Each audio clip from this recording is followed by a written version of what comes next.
বিপদ আসবে, মুসিবত আসবে, টাকা লস হয়ে যাবে, চাকরি চলে যাবে, ব্যবসা প্রতিষ্ঠান আগুন লাগবে, মেয়ে বড় হয়েছে, বিয়ে হয় না, চাকরি ছিল, চাকরিটা চলে গেছে, করোনার সময় কত মানুষ বাস্তুহারা হয়ে গেছে।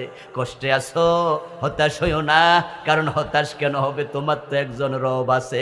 আল্লাহর উপরে আস্থা তৈরি করো।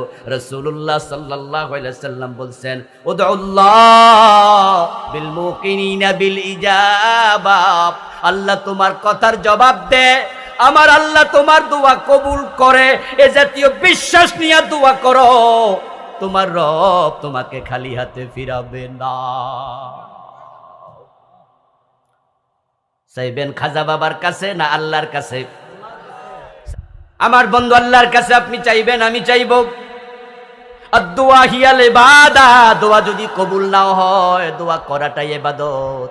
আর দোয়া কবুল হয় না এমন না। আমার আল্লাহ যেখানে বলছেন উজিবু দাওয়াতাদ দাঈ ইযা দাআন, আমাকে যখন কেউ ডাকে আমি সাথে সাথে সাড়া দেই।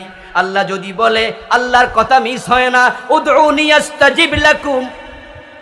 আর কায়েত আল্লাহ বলে, আমার কাছে দোয়া করো, আমাকে ডাকো, আমি আল্লাহ ওয়াদা দিলাম তোমার ডাকে আমি সাড়া দেবই।